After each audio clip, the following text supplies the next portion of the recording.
In this step, we're going to stuff our cat. So we'll take our wool stuffing and our cat with his opening that we left in the last step. And whenever you're working with the wool, it does tend to compress, and probably did compress in transit to you. And so you want to just sort of fluff it up a little bit. You pull it apart and kind of fluff it back up.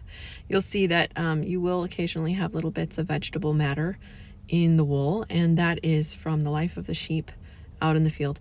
This wool is actually really nice. It is thoroughly cleaned, but it does still have a little bit of vegetable matter because it hasn't had the acid process that would remove that.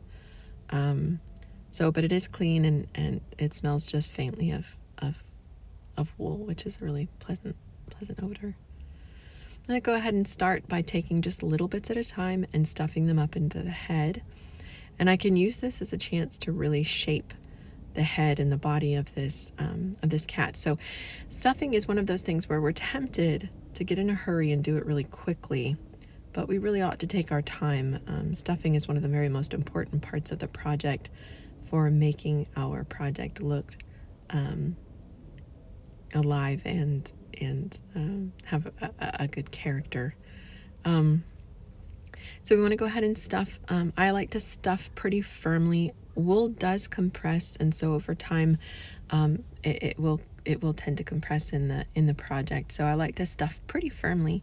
I also like for my cat to be able to stand up, and I feel like when I stuff him pretty firmly, he stands up pretty well, so that I can play with the kids with him. This is a good, almost dollhouse size, these little pocket pets, so they're fun. I'm going to go ahead and continue stuffing. I like to stuff the head first, then I'm going to stuff the arms, and then I'll stuff the neck, and then I'll go down the body. You want to stuff from the outer to the inner, so the parts that are kind of sticking out away from the project, you want to do those before you stuff the base. You're kind of working your way out of the hole at the bottom. So you want to stuff the head first, and then the arms, and then the neck, and then the body. I'm going to go ahead and continue stuffing. You'll see that whenever I was doing the little arms, I used my pinky to get up into the little hole where the arm is. And I'll just continue stuffing. I like to stuff it pretty firmly, as I said. And you can use this as a chance to kind of shape and push on the doll, so you can see how it's coming together, and push out any wrinkles that you find or places where there's not enough stuffing.